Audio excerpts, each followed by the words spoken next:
తమ ఎన్నికల ప్రచారానికి కొందరు పోలీసులు అడ్డుపడుతున్నారని ఆరోపించారు కర్నూలు టీడీపీ అభ్యర్థి టీజీ భరత్.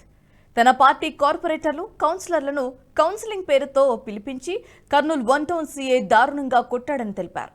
ఈ విషయంపై తాను న్యాయ పోరాటం చేస్తానని, అవసరమైతే హైకోర్టుకైనా వెళ్తానన్నారు టీజీ భరత్.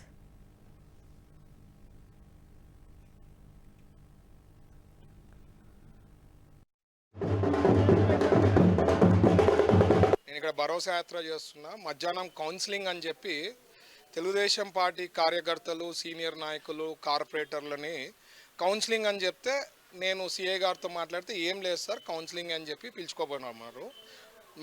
మా వాళ్ళని ముగ్గురిని అన్యాయంగా కొట్టడం జరిగింది. ఇది ఎంతవరకు సబబు? వాళ్ళపైన కేసు లేదు, రౌడీ షీట్ లేదు, ఏమీ లేదు. ఎందుకు కొట్టారు అనేది సమాధానం చెప్పాలా. ఇది చాలా సీరియస్గా తీసుకుంటా, లేకపోతే నేను కేసు వేస్తా. ఎవరిని వదలను దీని విషయంలో మాత్రం. ఎందుకంటే ఇది అన్యాయంగా మా వాళ్ళని కొట్టడం అనేది అస్సలు ఒప్పుకోము. ఎందుకంటే చాలా సీనియర్ నాయకులు, శేషగిరి శెట్టి, పరమేశ్వర్ల పైన ఏముందని ఒక కేసు లేదు, ఏమీ లేదు. వాళ్ళపైన ఏమీ దౌర్జన్యం నాకు అర్థం కాలే. అంటే ఏం చేయాలని చూస్తున్నారు రాష్ట్రాన్ని. చాలా అన్యాయం, ఇది చాలా బాధాకరం. రేపు పొద్దున ఎస్పీ గారిని కలుస్తా. నాకు సరిగ్గా న్యాయం జరగలేదు అనుకోండి, నేను ఎవరిని వదలను, కేసు హైకోర్టు వరకు తీసుకోపోతా. ఎవరిని వదలను దీని విషయంలో మాత్రం. చాలా అన్యాయం. ఎందుకంటే ఊరికే కొట్టడం అనేది ఎక్కడా లేదు, కాన్స్టిట్యూషన్లో ఎక్కడ రాయాలి అట్లా ఇష్టానుసారం కొట్టమని చెప్పి.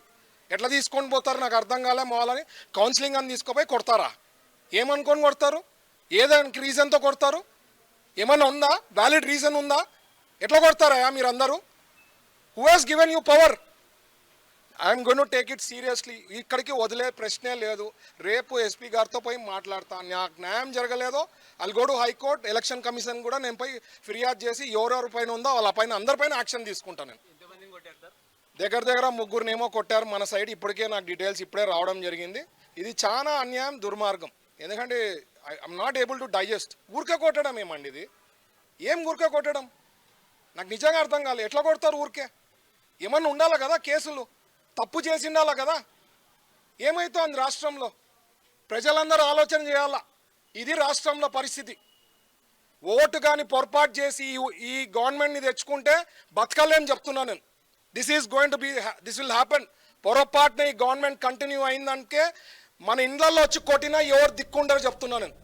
ఆలోచన. ఈ వీడియో మీకు నచ్చినట్టయితే లైక్ చేయండి, 10 మందికి షేర్ చేయండి. అలాగే కామెంట్ల రూపంలో మీ అభిప్రాయాలను మాతో పంచుకోండి. Nationalist hub group of channels ను సబ్స్క్రైబ్ చేసుకుని తెలుగునాట జాతీయవాద జర్నలిజాన్ని ప్రోత్సహించండి. ఈ వీడియో కింద ఉన్న బెల్ ఐకాన్ పై క్లిక్ చేయడం మర్చిపోవద్దు.